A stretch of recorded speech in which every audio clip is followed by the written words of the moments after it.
Hi, and welcome to that JORVIK Viking Thing podcast. I'm your host, Miranda Schmiederer. In Viking times, a thing was a gathering, a place where leaders and warriors could meet and talk.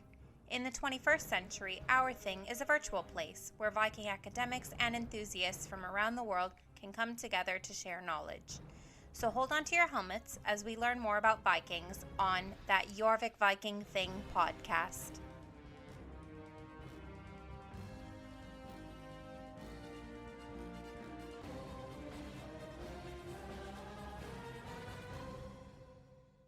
Today we're joined by Dr. Chris Tuckley, Head of Interpretation here at the Jorvik Group. If you've ever visited the Jorvik Viking Center, Dig, or Barley Hall, you've seen his incredible work.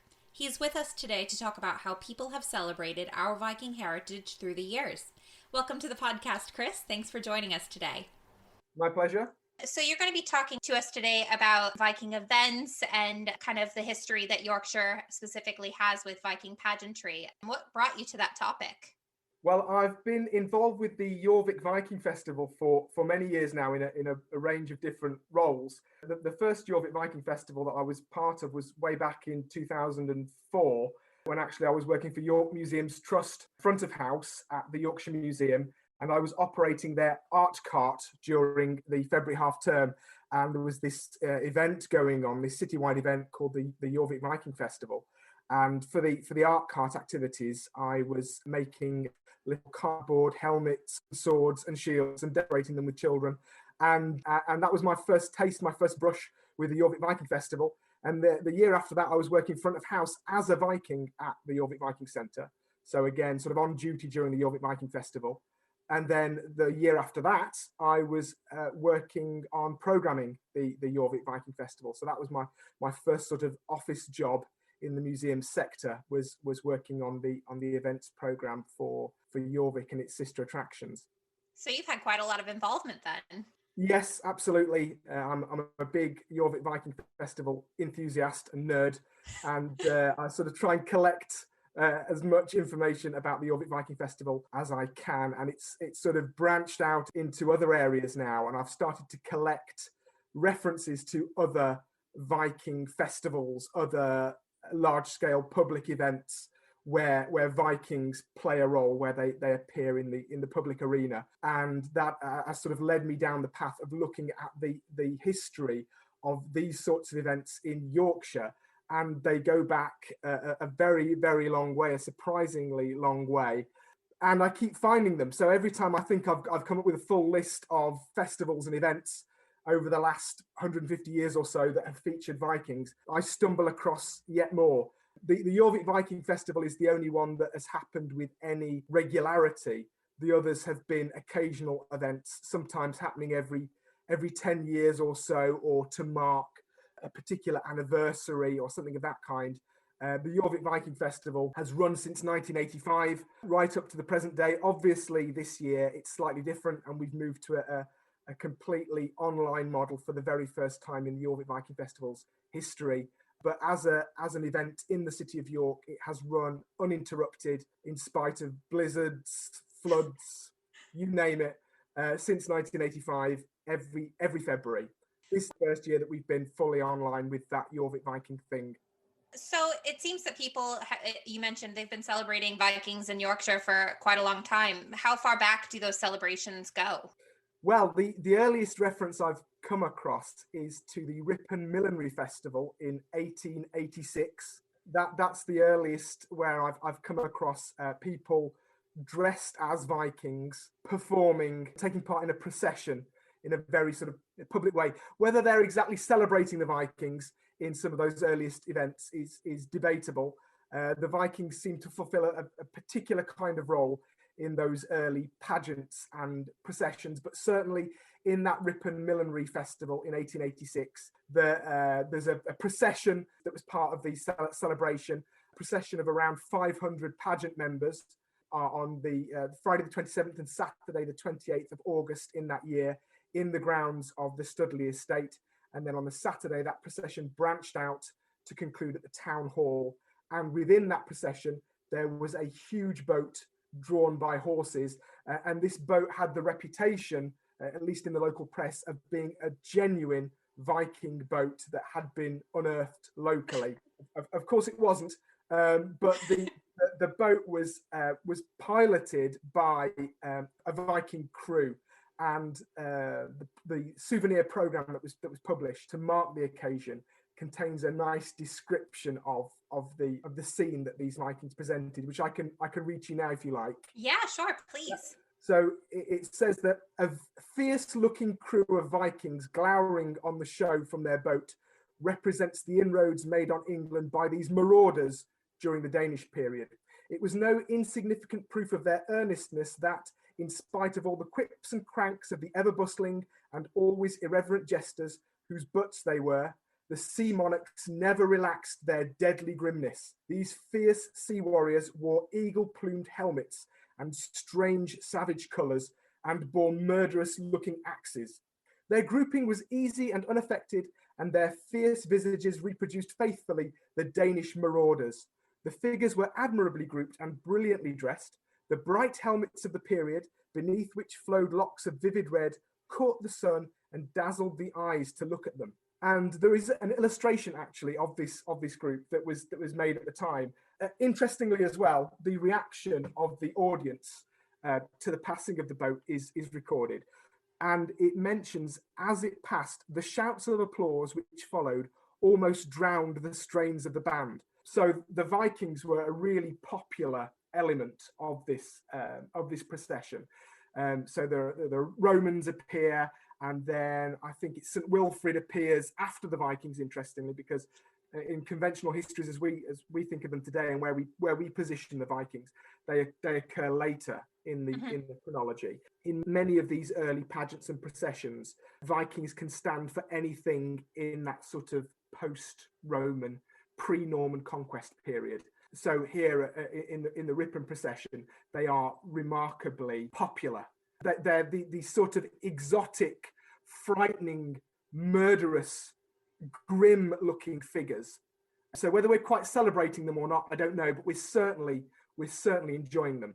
They're certainly popular, and people are enjoying them as they pass. So 1886 precedes the heyday of the pageant in Britain, and the advent of what was known as pageant fever, or sometimes pageantitis. And this really is a phenomenon of the Edwardian period, not just in Yorkshire, not just in England, but certainly Yorkshire had a dose of pageantitis, and a number of pageants that happened in the period running up to the First World War, the outbreak of war. And often the same organisers were involved. And actually, one of the organisers, one of the key figures organising the Ripon pageant in 1886, and then twice after that as well, he then pops up in Thirsk for the Thirsk historical play of 1907, and that one has been identified as the starting point really of pageant fever in Yorkshire. And then subsequent to that, we have a pageant in York in 1909, Pickering in 1910, and Scarborough in 1912 as well. And this period of pageants has been studied quite intensively recently. There's been a research project called The Redress of the Past, which looks at historical pageants in England, and you can find there's quite a wonderful website attached to the project where you can research these pageants, and it often features photographs and other resources linked to these historical pageants, which were a real craze in this period, and they coincide in the Victorian period and the Edwardian period in England with a rise in nationalist sentiment, in a desire to revisit the past to make sense of English and British identities. So what people were doing was looking back, and often the Vikings feature as a key element in establishing a sense of identity. Now, often they're a sort of a positive influence, and the spirit of the sort of the heroic, adventurous, masculine, muscular Viking is sort of flowing into the English national character. And sometimes they're sort of the grit in the oyster. They are the sort of vicious, dangerous, exotic foreign influence under which this threat under which English or British identity forms and crystallizes. And it's by no means only England or Britain that are engaged in this practice and who are looking back to the Viking past in making sense of 20th century national identities. The Vikings are really a really handy tool across the board, really, for people who are engaged in that process. You mentioned that it's kind of this sense of heritage that people relate to the Vikings and celebrate the Vikings. Do you think that Britons in general understand their links specifically to the Viking period? Do you think that they have a sense of like a connection to the Vikings? Yes, I think with the Vikings, they become a bit of a blank sheet onto which people project their various desires. And I think the notion that we are linked with the Vikings is a really appealing one. Who doesn't want to look back into their family tree and discover that they are linked to Harold Hardrada or Eric Bloodaxe or whoever it might be?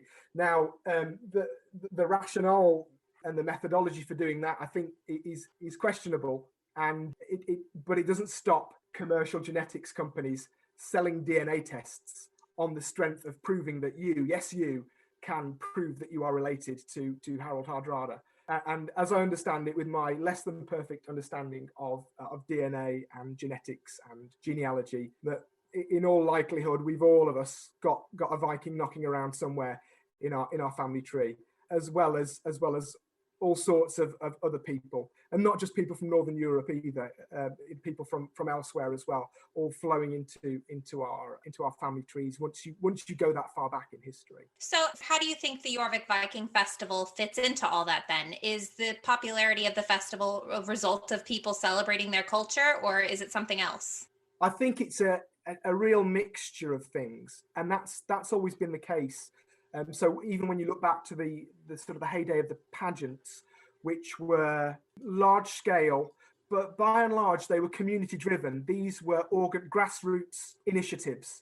So communities would come together with armies of volunteers to script, organize, stage, costume, produce musical scores for these events. And these weren't exclusively Viking in focus, although the Vikings are a recurrent and a popular moment in these historical pageants. I think often the drivers are commercial, for instance. And again, it's not only the Jorvik Viking Festival. When Jorvik got the festival underway, one of the main reasons for doing that was to extend the tourist season in York. And a lot of local businesses got on board with that as a concept. And they've reported how footfall in York, in their businesses, and in the Jorvik Viking Centre increases for that week in February. And as the festival becomes more successful, so the impact itself is measured. And when you look back to even as far back as the Ripon Millinery Festival in 1886, thousands of people are flooding into Ripon to watch and to take part. So it's a leisure activity. It's an important feature of the tourist offer, even stretching far back as the 19th century. People are arriving by road and rail to watch and to meet up and to take part in a range of leisure activities. So the appeal isn't just that sort of identitarian sort of appeal, and although that's undoubtedly a part of it. So I think there are a range of motives for taking part in festivals. Well, obviously for these festivals and celebration, there's quite a bit of pomp and all of that. Are there any aspects of Viking culture that you find lend themselves really well to these modern day celebrations?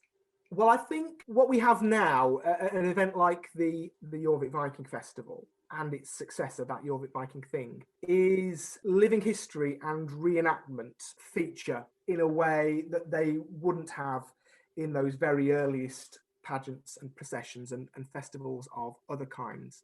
So Viking reenactment gets going during the 1970s, and reenactment and living history has a different value set in a way from the pageants.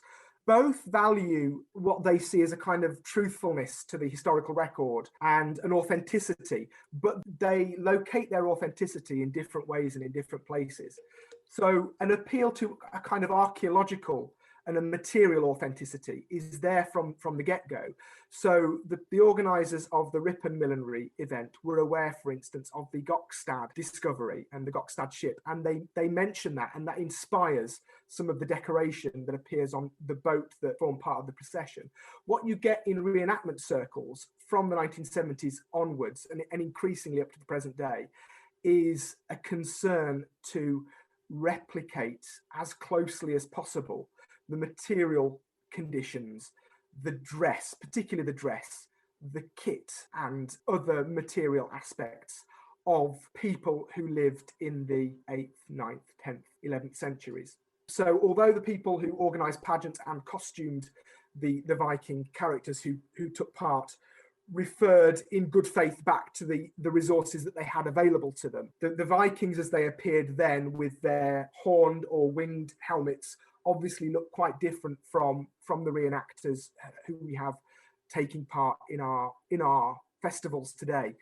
Also, going hand in hand with that sort of authenticity that the reenactor would value, we have links to, for instance, modern day Scandinavian culture and other kinds of Viking inspired and Viking influenced cultural products as well.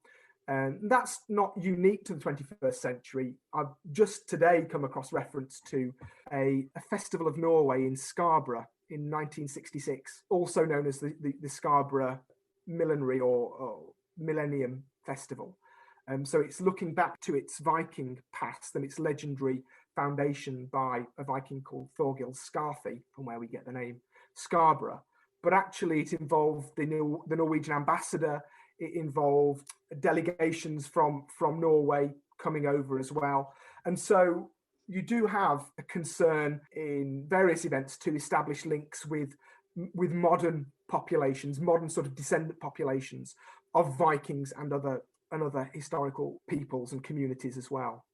You mentioned authenticity and how that's a key point in a lot of these celebrations. How far can reenactments and living history events be regarded as a legitimate tool for education rather than just entertainment? I think they're entirely legitimate, and they are part of a sort of battery of resources that we can bring to bear on the education of the public about the Viking past. But as in all things, I think it's important to use them in their proper proportion and contextualize them as much as possible. The difficulty with any of this stuff, and the difficulty at places like Jorvik, is providing enough context within the space of time that you have allotted to you in the course of a visit to Jorvik or in the course of attendance at a public event, or in as much as you can present it in an event program or a pageant program. We are always constrained by the attention span of the audience, by the amount of space and the amount of time that we have at our disposal. I think the important thing that what we try to do as far as we're able at Jorvik is to do no harm, and to always try to equip people to be critical about the versions of the past that we present to them. I think that's more important at the moment than ever, which is why I guess sometimes we sort of hedge around a little bit our interpretations of the Viking past, which is probably quite frustrating for some people. But as we know from working at places like Jorvik and its sister attraction, Dig, everything that we do is an interpretation of the evidence, and multiple interpretations are available, and ours isn't the only authoritative interpretation of the past. And I think with reenactment, as soon as you start to boil things down to a sort of absolutist version of the past based only on material evidence, automatically then you've got various pitfalls, and it's a kind of a reductionist version of the past. I think what it's in everyone's interest to do is to blow things as wide open as possible, and to make it clear that the past isn't really in anyone's ownership. It is something that's constantly changing and constantly being revised, and it's in constant dialogue with the present, and it informs dialogues in the present as well, if that all makes sense. These are the sorts of thoughts that keep me awake at night. Well, now I suppose that brings us to our ultimate question. Do you think that these events and reenactments and festivals have helped to change the reputation of historical Vikings? I think they belong on a continuum with other popular Viking-themed entertainments and education resources. And it's so hard to separate them out. They all feed off each other and inform each other. And popular Vikings inform academic Vikings as much as academic Vikings inform popular Vikings. So I think how difficult it is to measure and to quantify the influence of something like, for instance, to take an example, if we think back to the 19th century, something like the Ripon Millinery Festival, or if we hop forward in time into the middle years of the 20th century, something like that 1958 film, The Vikings, which was very popular at the time and has continued to be popular and is still regularly shown on TV here in the UK as one of those sort of bank holiday movies that quite regularly pops up on TV, and people still watch it and enjoy it, and maybe they've got DVD copies of it and they watch it in that way as well. And then up to the present day, something like Assassin's Creed Valhalla or Skyrim. And when I look back at Jorvik Viking Festival and other reenactment events and other Viking themed festivals, you can see these sort of an iconography almost of the Viking world being reproduced. So whether it's in the early days with the horned helmets or helmets with other kinds of appendages that are influenced by operatic productions of Wagner's Ring Cycle and the kinds of costumes that were worn in those productions, or something like a reenactment battle by the Norse Film and Pageant Society, and again with people in fairly exotic looking clothing, again maybe influenced by something like that movie The Vikings, or reenactment today where people will have seen that History Channel show The Vikings and they will have been influenced by that as well. It's immensely popular, and it will have that sort of cut through from interested general audiences to people with a real passion and enthusiasm for living history and for living a kind of a Viking identity, which then feeds into how they perform and what they present at a festival event. It's so difficult to quantify and to qualify exactly where the influence of a reenactment event or a festival begins and ends when it is part of that continuum of popular entertainments and imagery associated with the Viking period. So I'm afraid that's probably not a very satisfactory answer, but I would say that it has influenced it. It has influenced ideas about the Viking world and Viking reputations in some way, but probably we can't consider public events to have influenced popular ideas about the Vikings in isolation from those other influences. Fair enough. I love that you can just draw a line basically from this tiny little festival in Ripon all the way to our virtual thing now online in 2021. That's so much fun. Yeah, I think we really can. I think it's interesting to look back and to read that account, as fleeting as it is, of people being excited by the appearance of those Vikings, those grim-faced Vikings, as they came past on that boat pulled by the horses. And you can draw a line between them and our audiences today and their excitement and their enthusiasm about looking back to the Viking past. Well, that's amazing. Thank you so much, Chris. My pleasure, no problem. You can see some of the images Chris referred to in our show notes. Just visit jorvikthing.com. Also, if you haven't already, you can still book your ticket for a tour of the famous ride at the Jorvik Viking Center, hosted by Chris. The event will be live streamed on Thursday, the 17th of February. You can also see Chris's work at any of our attractions, Barley Hall, Dig, and of course, Jorvik Viking Center. Thank you for listening to That Jorvik Viking Thing podcast.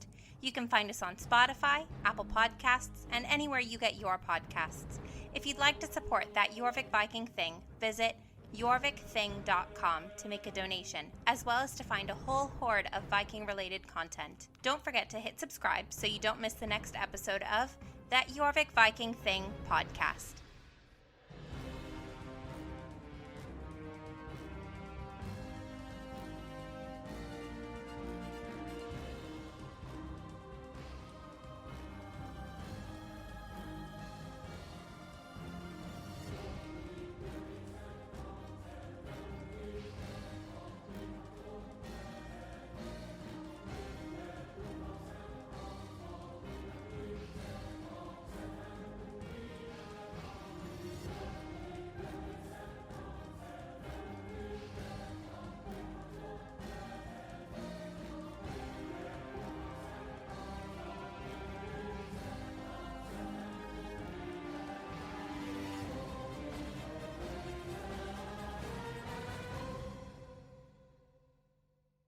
That Jorvik Viking Thing podcast is a production of the Jorvik Group and York Archaeological Trust.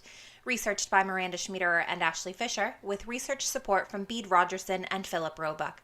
Produced by Ashley Fisher, sound designed and edited by Miranda Schmiederer.